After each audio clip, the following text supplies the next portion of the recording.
how do you propose individual identification? Recognize all as Rwandan rather than Tutsi Hutu? Will assimilate, suffer, or will it create a recognition of shared power? Please.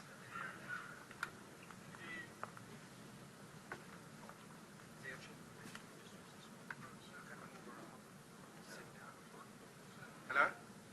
Yeah, I think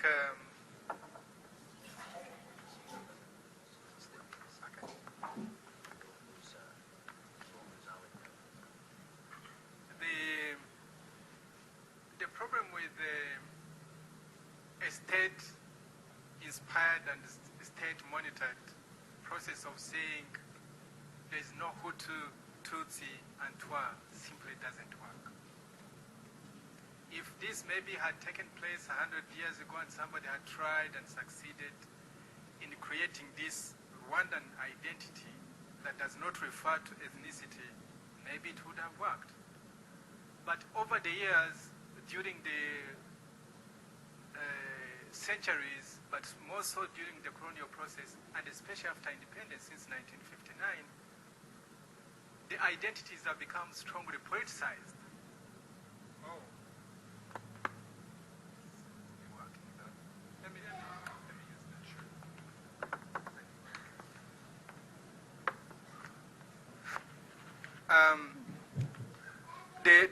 The identities have become very, very, very strong. Anybody who goes to Rwanda can tell you that. Even when in public we don't say it, when we go back to our own homes, we actually become Tutsis and we become Hutus. In public they say there is no identity cards. They will say there is no that and that. But the fact of the matter is, if people died because they were Tutsis or they die because they are Hutus, you can no longer say that there are no ethnic identities. And if a government is there, and you can see that for now, it's really a Tutsi minority that is in power, especially key institutions of the government. For example, I will give you an example. If you look at Rwanda's intelligence services today, 100% they are Tutsi. In other words, you cannot figure out the top level of the government, of the intelligence of Rwanda. You cannot find there a Hutu.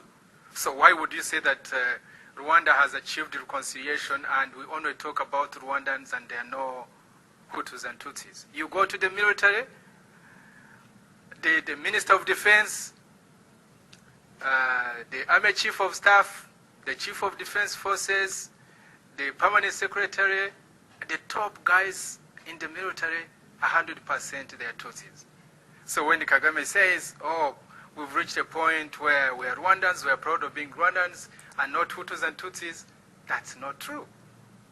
So I think that the ethnic identities have become very, very strong, that you can no longer legislate them out of existence. Instead, I think we need to approach it from a truth-telling perspective, that we sit down as Hutus and Tutsis, we tell each other comfortably. When I talk to Paul, he's comfortable being Hutu. If somebody calls me Tutsi, I say that's fine. But I don't spend the sleepless nights, looking at myself in the mirror and say, oh, how wonderful it is to be Tutsi. But those who want to do that, that's their business. If somebody, is a Hutu and, every morning looks at herself or himself in the mirror and says, thank God I'm a Hutu, that's okay. But I think when it comes to matters of citizenship as Rwandans, that's where we need to look at each other and say, come on folks, maybe Hutus and Tutsis, but this country called Rwanda belongs to all of us, and we've got to figure out exactly how we are going to live together in this country within the rule of law. And I think maybe another conversation like this, since this is a school of law, we need to find time to talk about the rule of law in Rwanda, but some of the things that we're talking about are related to it. So I think it's okay, these three things, just to emphasize, these identities do exist and they have become very strong. Number two, there's nothing wrong being identified as that. But the common ground for all of us is being Rwandans, and that's what we need to encourage, and we need to build on truth in order to slowly by slowly build that kind of Rwandan identity.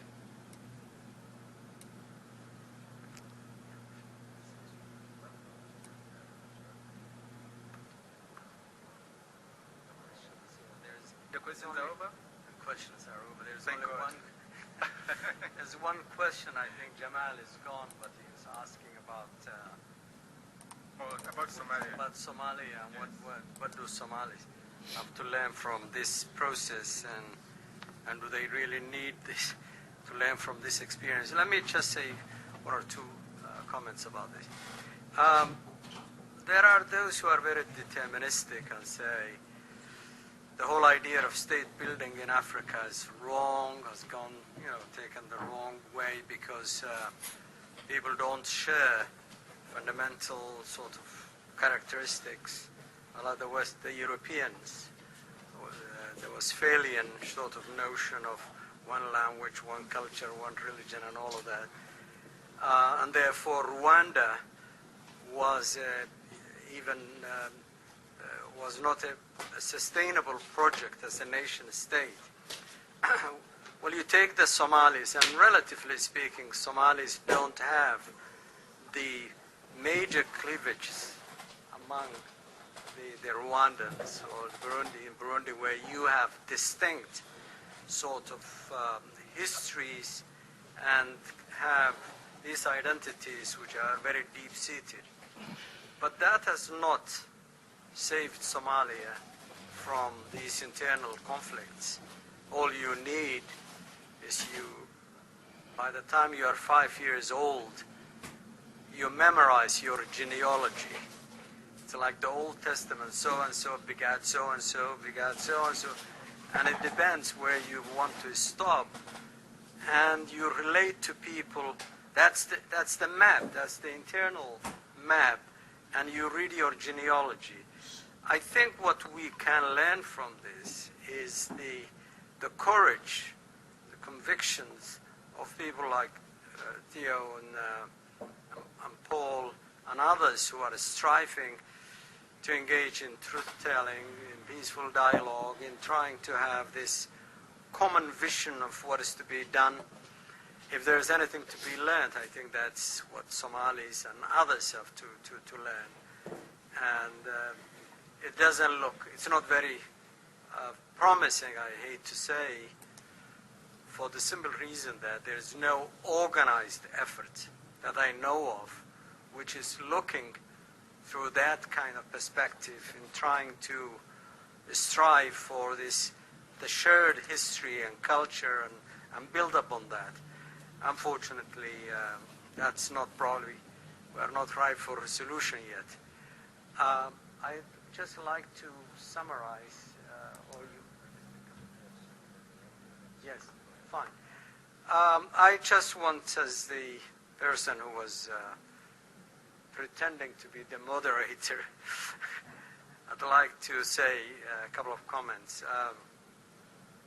I think, as I said earlier, this has been a very, very productive engagement, discourse, and I think, I'm really sorry to say, but I actually expected more people to be interested in this, because this is really has a very, very serious sort of discussion on fundamental issues in a specific country and in terms of recent history. Was it Chou En-lai who was asked to comment on the French Revolution, and he said it's too recent, we cannot talk about it because it's too recent. I think the Rwandan experience, probably even for a Rwandan, is too recent. The deep wounds, even going back to 1959. But I think the effort to, normally the research that's done in Africa, I call it extractive research. And what that means is an analogy from all the mining that goes on. The minerals are taken and you leave very big holes out there. what happens to the research? It's always taken out. It ends up in beautiful libraries in Europe and developed countries. I hope, and the beginning here of even the taping all of this and going it on stream and for people in Africa to hear this, I think this is a wonderful, wonderful step. And this cannot be called extractive.